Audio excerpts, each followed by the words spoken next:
आप और मैं हूं मनोज अंतानी। आज अखिल भारतीय वाल्मीकि महापंचायत की एक सभा हुई दिल्ली के अंदर, और सभा के अध्यक्ष और महापंचायत के अध्यक्ष सुरेंद्र जी हमारे साथ हैं। सुरेंद्र जी, क्या विषय था आज की इस सभा का, जरा हमारे दर्शकों को खुलकर बताएं। पहले तो जो बहुजन समाज के जो मेरे मीडिया के मित्र हैं, सबको जय भीम। जय भीम। आप सबका धन्यवाद कि आप लोग यहाँ हमारी इस विचार गोष्ठी थी, आज ये सभा नहीं थी जी। आज की जो ये विचार गोष्ठी हुई, ये जो 1 अगस्त को माननीय सुप्रीम कोर्ट के जो न्यायालय का एक डिसीजन आया, उसी संदर्भ में ये एक विचार गोष्ठी रखी गई थी, और सभा का इसको हम नाम नहीं दे सकते। जी जी। तो क्या किस तरह के विचार निकल कर आए हैं? बुद्धिजीवी वर्ग मंच पे बैठे थे, तमाम साथियों ने यहाँ पहुँचकर अपने अपने विचार व्यक्त किए हैं, तो क्या निचोड़ निकला है आखिर में? आखिर में निचोड़ यही निकला है कि हम किसी के विरोध में नहीं हैं। जी। सत्यता यही है कि हम किसी के विरोध में नहीं हैं। ना हम ये कहते हैं कि भाई वो हमारा विरोध कर रहे हैं या वो विरोध, नहीं, किसी के। हमें जो माननीय सर्वोच्च न्यायालय के जो 7 जजेस बेंच का जो ऑर्डर है, और उसको जो किस तरह से वर्गीकरण में कन्वर्ट करने का जो विषय है आरक्षण को, उसके लिए इम्प्लीमेंटेशन के लिए हम लोगों की एक विचार गोष्ठी थी, और इस विचार गोष्ठी के माध्यम से जन जागरण हम करेंगे और भारत सरकार को भी ये कहेंगे कि माननीय सर्वोच्च न्यायालय के आदेश का पालन हो।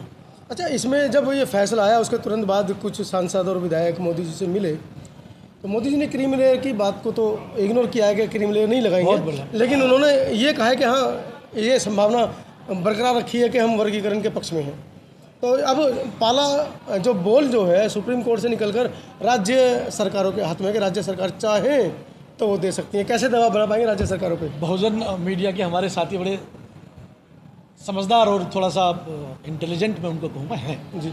माननीय प्रधानमंत्री या भाजपा का जो शीर्ष नेतृत्व है जी, वो ये कहते हैं कि सबका साथ, सबका विकास और सबका प्रयास, उस मूल मंत्र जो उनका है उस पर वो काम करें और माननीय सर्वोच्च न्यायालय के निर्णय को इम्प्लीमेंट करें। अब रहा आपका सवाल, जो हमारे सम्मानित माननीय सांसद वहाँ पे अनुसूचित जाति और अनुसूचित जनजातियों के सांसद वहाँ पे गए थे, तो मैं भारत के प्रधानमंत्री को बधाई देना चाहता हूँ कि बड़ी समझदारी से उन्होंने हमारे सम्मानित सांसदों का मान रखते हुए माननीय सर्वोच्च न्यायालय द्वारा जो निर्णय दिया, उसके पेज नंबर 84 पे कहीं भी SC ST के लिए क्रीमी लेयर का वर्णन नहीं है, वो केवल OBC का है उसमें वर्णन, क्रीमी लेयर का।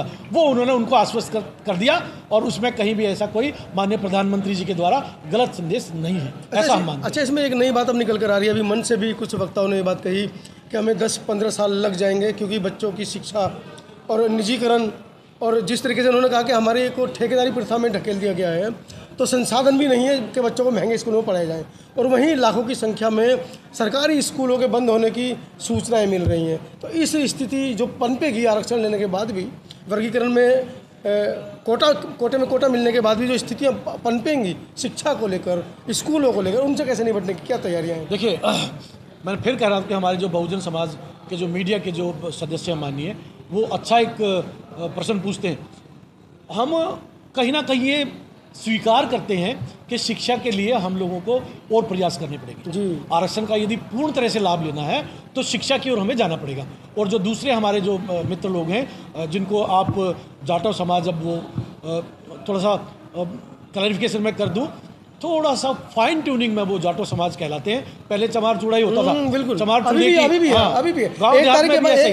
एक तारीख के बाद से वर्गीकरण हुआ है, वरना अभी तक एक ही थे। हाँ, आगे भी ये जो चमार चूड़ों की जो गालियां होती थी, वो गांव में आज भी हम इकट्ठे ही खाते हैं। बिल्कुल। लेकिन हमारे जो साथी हैं, जो जाटो समाज या चमार समाज के साथी हैं, उन्होंने बाबा साहब भीमराव अम्बेडकर का सिद्धांत मानते हुए शिक्षा ग्रहण की, और आज वो उस स्टेज पे हैं जहाँ पे वो उस माध्यम से बात कर सकते हैं। हमारा उनसे विरोध नहीं है जी।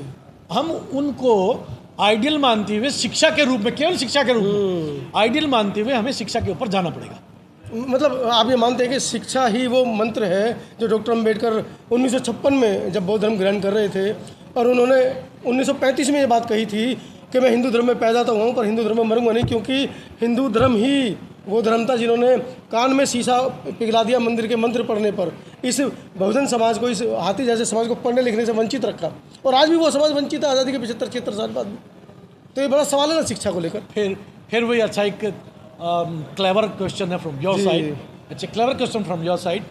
कब तक हम उस इतिहास को लाठी लेकर के उस इतिहास की लाइनों पर चलते रहेंगे? तब तक जब तक व्यवस्था नहीं बन जाएंगे हमारे वो लिए। बहुत पहले हो चुका उस मित्रों। समय भी वही व्यवस्था थी, आज भी वही व्यवस्था अब है। जहाँ तक ताल्लुक है शिक्षा वाला विषय, शिक्षा जी। वाले विषय पे मैं कह चुका हूँ अपने वचन कि शिक्षा की तरफ हमें जाना पड़ेगा, जी। लेकिन हम ये एक ही चीज़ को लेकर के चलते रहे, मनुस्मृति को लेकर चलते रहे, वो कर्ण हमारे जो हैं उसमें हम लेकर के ये चलते रहे कि वो शीशा पिघला कर, कब तक? अब नहीं है, वो जागरूक हो चुकी है हमारी कौमें। सर मेरा एक सवाल हाँ, था। प्लीज प्लीज बेटा। आपने अभी बोला कि पहले वो जाति प्रथा जो आपने बताया कि जिस तरीके से पहले भेदभाव था अब नहीं है, लेकिन अभी बीच में ही कुछ ऐसे सवाल निकल कर आते हैं जैसे मनीषा वाल्मीकि का कांड हो जाता है, वो भी कौन कैसा वो आपको पता है। अभी बीच में ही भिवानी हरियाणा की तरफ भी एक वाल्मीकि समाज की लड़की का रेप हो जाता है, तो कहाँ से मतलब अभी जाति व्यवस्था जो दूर है चल तो वही सब चीजें रही है ना आज भी। आपका क्या नाम है बेटा? किरण काव्या। काव्या, आप छोटी बच्ची हो, जस्ट लाइक माई डॉटर। अब यदि मैं कहूँ बिल्कुल क्लियर, जो आपने एक हरियाणा का अभी जिक्र किया रेप वाला विषय, यदि मैं क्लियर कहूँगा तो वो सबको मुझे लगता है कि अच्छा ना लगे। उस रेप कांड में जो हम लोग गए वहाँ पे, पता जो चला 2 व्यक्ति हैं, एक कुम्हार का और एक चमार का। पता है ना आपको ये बात? अब क्या आप लोग जो बहुजन समाज के मेरे मित्र हैं, क्या ये अच्छा लगेगा मैं ये कहूँ कि वहाँ पे एक चमार और एक कुम्हार ने मेरी वाल्मीकि बच्ची का रेप किया और उसकी हत्या की? क्या मैं ये कहूँ? ठीक नहीं लगेगा वो, और इस तरह के क्वेश्चन होने भी नहीं चाहिए। बिल्कुल।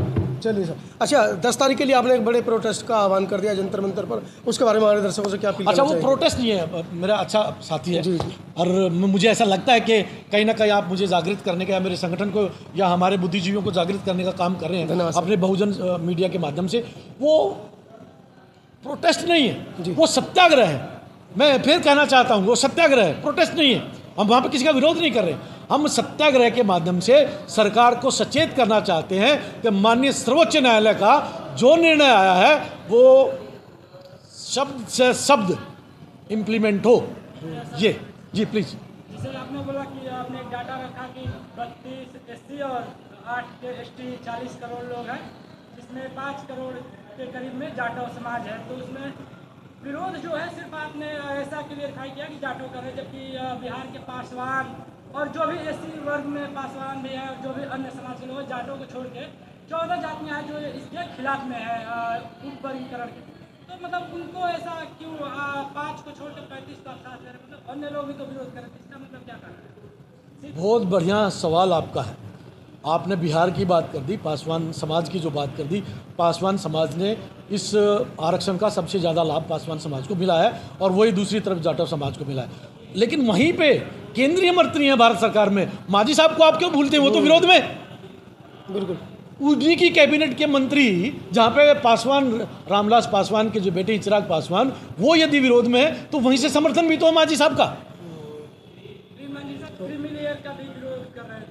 क्रीमी तो है नहीं, मैंने आपको कहा पेज नंबर 84 का है, जो है वो 500 पौने 600 के करीब। हाँ प्लीज़ प्लीज़ पौने 585 समथिंग वो पेजेज हैं, उसमें पेज नंबर 84 देख लीजिएगा, उसमें SC ST के लिए क्रीमी लेयर है ही नहीं। जो 8 जजों की बेंच थी, 7 जजों की बेंच थी, उसमें एक महिला भी थी, उन्होंने इसका विरोध भी किया था कि आर्टिकल 341-42 का ये उल्लंघन हो रहा है, तो इसको कैसे देखें? देखिए, विरोध तो कोई भी कर सकता है। 7 जजेस की बेंच नहीं खारिज नहीं कर रहे, उनका विरोध है वो उसमें आ गया। मेरे साथी जो जाटव समाज से हैं, मीडिया से हैं, इन्होंने भी तो हमारा विरोध किया। यहाँ से हुआ कि नहीं? नहीं, विरोध नहीं किया। मैंने विरोध नहीं ये किया। काटना मत, नहीं, कटु वाक्य तो हुए। मैंने बिल्कुल विरोध भाई नहीं किया। जाटव समाज जो चमार समाज है उसने हमारा वाल्मीकि समाज को, मैंने पक्ष लिया, मैंने हाँ की है। मुझे ऐसा लगता है कि आप काटेंगे नहीं। नहीं, बिल्कुल नहीं कटेगी सर, बिल्कुल नहीं कटेगी। कहीं डिलीट तो नहीं कोई हुआ? नहीं काटेगा, एडिट कोई में नहीं है बेटा काटेगा। काव्या? कोई नहीं एडिट में तो काटेगा। नहीं। अच्छा हाँ, सवाल कीजिए। एक सवाल किया कि आप उपवर्गीकरण के खिलाफ हैं, सामने से क्वेश्चन है, सर ने कहा कि मैं खिलाफ में नहीं हूँ, बिल्कुल नहीं हूँ, मैं पक्ष में हूँ। बस सवाल व्यवस्थाएं तो होनी। मेरा भी यही है कि जब बाबा साहब अम्बेडकर ने पहले ही प्रतिज्ञा बोली थी उपवर्गीकरण के खिलाफ में, मैं बिल्कुल भी नहीं हूँ, मैं समर्थन में हूँ, लेकिन जो ब्रह्मा विष्णु महेश का जो था, जिसके खिलाफ हम लोग बहुत सारी जागृति लड़ाई फैला लड़ रहे रहे हैं, अम्बेडकर साहब से पहले से भी हम लोग लड़ाई लड़ रहे हैं, और उनकी फोटो अगर यहाँ पे लगती है तो सर कहीं का दुख होता है, जिसके खिलाफ हम लड़ाई लड़ रहे थे उनका फोटो लगता है, उनके बैनर तले एक हमारा पक्ष जाता है, तो बस हम वर्गीकरण के खिलाफ में नहीं है, उस लड़ाई के खिलाफ। आपका सवाल हो गया। देखिए, जो आपने कहा ना, कुछ देवी देवताओं के जो नाम लिए वो बाबा साहब ने अपने वक्तव्य में कह चुके हैं, वो बाबा साहब कह चुके हैं, मैं उनका नाम रिपीट नहीं करना चाहता हूँ। आप सबकी आस्थाएं हैं। वाल्मीकि रामायण को माननीय सर्वोच्च न्यायालय ने एज एन एविडेंस स्वीकार किया और उसके उपरांत ही हमारे वो फौजी मित्र थे ना, कैप्टन ललई सिंह एक्स सर्विसमैन, ललई सिंह यादव बनाम में कोर्ट ने ही रामायण को खारिज किया। वो एक अलग विषय हो सकता है, लेकिन जो राम मंदिर का भव्य निर्माण मंदिर हुआ, बिल्कुल वो तो एक आस्था का विषय। रामायण का एविडेंस मानते हुआ ना। वो आस्था का विषय तो सर आप एक्सपोज हो जाओगे, उसमें भी नहीं, वो आस्था का विषय, उसमें एक्सपोज होना चाहिए। एविडेंस नहीं लिया गया। उस विषय को मत जाइए, उस विषय में मत जाइए। बहरहाल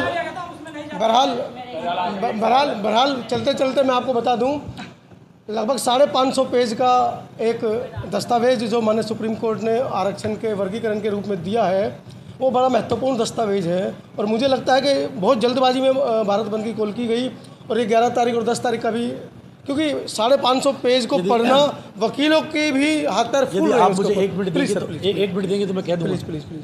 देखिए, यदि हमारे जो साथी इस आरक्षण में वर्गीकरण का विरोध कर रहे हैं, वो आपस में बैठ कर के पहले बात करते बिल्कुल, और ये कहते कि भाई आपका जो हक है हम उसके समर्थन में हैं, और समर्थन को बात मुख्य रूप से रखते हुए उन्होंने रिव्यू पिटीशन भी तो किए, ये भी तो आप ध्यान रखिए। इसका मतलब तो वो हमारा और शोषण करना चाहते हैं, किस लिए रिव्यू पिटीशन में वो चले गए। अब एक जजेस का 7 जजेस बेंच का जो 6-1 से निर्णय आया उसको इम्प्लीमेंट करवाते, फिर बात करते। यदि इम्प्लीमेंटेशन में कोई दिक्कतें थी तो हम सब लोगों से बैठ करके बात करते। और मायावती बहन जी, कुमारी मायावती बहन जी को क्या जरूरत पड़ गई कि वो अपनी एक ये स्टेटमेंट दे दे कि जो इस आरक्षण मुद्दे पर वर्गीकरण के समर्थक हैं वो मेरी पार्टी से जा सकते हैं छोड़ करके। क्यों, क्या हम लोगों का वोट नहीं चाहिए क्या बहन जी को? बिल्कुल। हाँ, प्लीज। लगता है कि जातीय जनगणना कराने से पहले संभव नहीं है, जातीय जनगणना होनी चाहिए कि नहीं, इस पर क्या है? जाति जनगणना होनी चाहिए। जाति जनगणना जब तक नहीं होगी तो जो समाज वंचित रह गए हैं, जो अति वंचित जातियां, उनको उसका लाभ नहीं मिल पाएगा।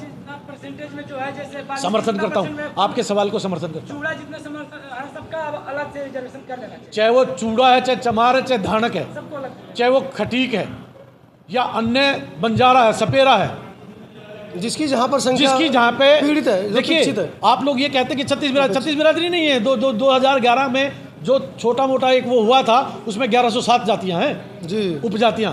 बिल्कुल। हाँ बेटा, आपका सवाल। सर, मेरा एक सवाल है आपसे कि जिस बात को लेकर आपने, जैसे मनोज अंतानी जी ने भगवान वाल्मीकि जी का नाम लिया, उसके बाद आप लोगों में थोड़ा गुस्सा सा आ गया, लेकिन उसी को लेकर के एक सवाल है यहाँ पर निकल के आता है कि रामलीलाएं जैसे होती हैं, रामलीला मैदान में रामलीलाएं होती हैं, वहाँ पर कभी आपने देखा है कि जो भगवान राम को बताते हैं कि भगवान राम थे, उनकी रामायण लिखी, तो मतलब भगवान वाल्मीकि को वहाँ पर क्यों नहीं पूजा जाता? ये बात अच्छा सवाल। अब मैं आपको बता देता हूँ, अब जो रामलीलाएं हो रही हैं और रामलीलाओं में सर्वप्रथम भगवान श्री वाल्मीकि जी की पूजा होती है, और भगवान श्री वाल्मीकि जी के जो हमारे एक रोल अलग से निर्धारित किया गया है। हमारे जो संत हैं, वाल्मीकि संत हैं, उनको बुला करके सम्मानित करने का कार्य भी आरंभ हो चुका है। चलिए, बहरहाल मुद्दा है वर्गीकरण कोटे में। कोटा को लेकर हमारे साथी सुरेंद्र जी ने स्पष्ट कह दिया है कि जो कोटे में कोटा का विरोध करेगा उसको हम अपना विरोधी, कट्टर विरोधी मानेंगे। तो मुझे लगता है कि तमाम समाज को साथ में मिलकर बैठकर, खासकर समाज के तमाम बुद्धिजीवियों को, हालांकि ये पहल हो चुकी है कि भी चौधरी जी को 20 तारीख को 55 संगठनों में, जिसमें मीना समाज के लोग थे, जिसमें रैगर समाज के लोग थे, जिसमें खटीक समाज के लोग थे, जिसमें वाल्मीकि समाज के भी बुद्धिजीवी लोग थे, तमाम तरह की उनकी चर्चा हुई। वो वीडियो हमने आपको दिखाई है, किस तरीके से उन्होंने तटस्थ रहकर 21 तारीख के भारत बंद में उन्होंने तटस्थ रहने की भूमिका निभाई। और कहीं ना कहीं उन्होंने कहा है कि एक हम बड़ी सभा पुणे रखेंगे, पुणे इस पर विचार करेंगे। और कहीं ना कहीं जो लोग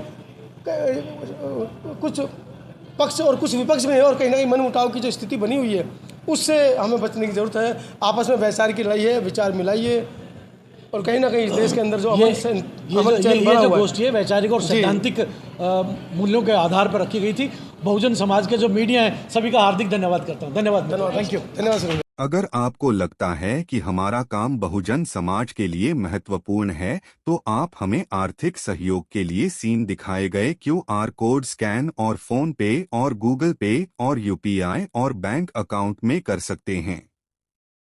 फोन पे, गूगल पे 9250529129, UPI 9250529129 bank account state bank of India AC 104299462008, IFSC code SBIN 00066563।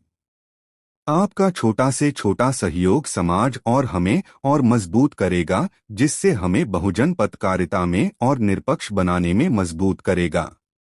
जय भीम, जय भारत।